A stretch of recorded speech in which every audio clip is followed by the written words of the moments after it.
Polres Mesuji laksanakan konferensi pers akhir tahun khususnya dalam bidang penegakan hukum. Mesuji. Jajaran Polres Mesuji melaksanakan konferensi pers akhir tahun yang sudah dilakukan oleh Polres Mesuji khususnya dalam bidang penegakan hukum dan juga upaya-upaya yang mengganggu Kamseltip Lantas di bidang lalu lintas selama tahun 2024. Selasa, 31 Desember 2024. Kapolres Mesuji AKBP Muhammad Haris SH, SIK, MIK menjelaskan, penyelesaian kasus yang ditangani Satreskrim selama setahun sebanyak 343 perkara pidana.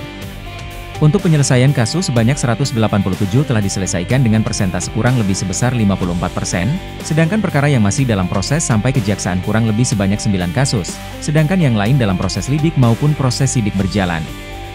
Kemudian di antara perkara tersebut terdapat 4 kasus yang menonjol yang berhasil dilakukan pengungkapan oleh jajaran Polres Mesuji hingga pada tahap persidangan. Ada beberapa perkara yang ditangani antara lain, pencurian dengan pemberatan, pencurian biasa, penipuan, penggelapan dan juga pencurian dengan kekerasan.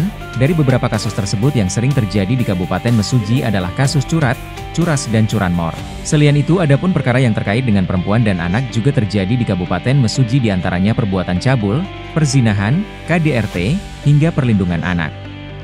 Selain itu untuk kasus korupsi juga berhasil diungkap oleh jajaran Satreskrim terkait penyalahgunaan dana desa yang terjadi di Desa Sidomulyo, Kecamatan Mesuji Induk, Kabupaten Mesuji.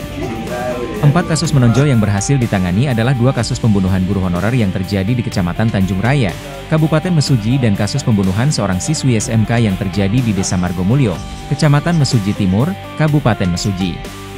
Kemudian kasus kepemilikan senjata api rakitan dan yang terakhir adalah perkara tindak pidana korupsi yang dilakukan oleh mantan Kades Sidomulyo. Kecelakaan yang kita dapatkan juga sepanjang tahun 2024 kurang lebih ada. Lebih lanjut terang AKBP Haris, di antara perkara-perkara tersebut saat ini masih berproses di sidang dan juga di kejaksaan.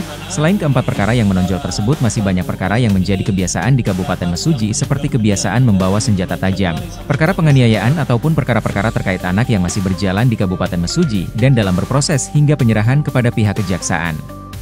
Selanjutnya untuk Satres Narkoba dalam kurun waktu 1 tahun telah berhasil menangani sebanyak 82 kasus, atau 81%, adapun kasus yang telah ditangani sebanyak 52 kasus, 19 kasus dalam proses sidik, sedangkan 11 kasus dilakukan penyelesaian dengan cara rehabilitasi. Sedangkan tersangka yang berhasil diamankan sebanyak 103 orang yang terdiri dari pengedar sebanyak 13 orang, pengguna 87 orang, dan bandar sebanyak 3 orang. Jenis kelamin yang berhasil diamankan yaitu laki-laki sebanyak 95 orang, perempuan 5 orang dan kategori anak 3 orang. Untuk barang bukti yang berhasil disita diantaranya, ekstasi sebanyak 74,5 butir, ganja 5,54 gram, sabu 190,60 gram serta obat-obatan berbahaya sebanyak 100 butir. Dan yang terakhir adalah terkait dalam bidang Satlantas Polres Mesuji.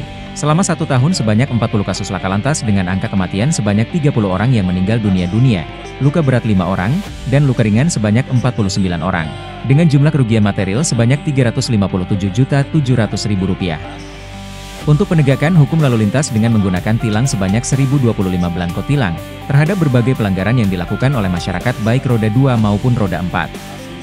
Menurut analisis dari jajaran Satlantas, laka lantas yang terjadi di ruas tol disebabkan oleh pengemudi mengalami kelelahan sehingga mengantuk atau tidur sesaat. Selain di ruas jalan tol, kecelakaan juga terjadi di ruas jalan arteri lintas Sumatera, yang disebabkan kurangnya penerangan lampu jalan, dan kelalaian pengendara dalam mengemudi. Dalam kesempatan tersebut, orang nomor 1 di Mapolres tersebut tidak lupa menghimbau kepada masyarakat bahwasannya dalam perayaan Tahun Baru nanti malam untuk bersama-sama menjaga situasi Kamtipmas, dengan tidak merayakan Tahun Baru dengan berlebihan. Kemudian tidak ada kegiatan masyarakat yang melakukan konvo di jalan, dan tidak ada keramaian yang berlebihan serta jangan menyalakan petasan, kembang api dan juga hal-hal yang dapat mengundang kecelakaan, ataupun hal-hal yang tidak diinginkan. Pungkasnya, Patroli Sergap News. Fikri.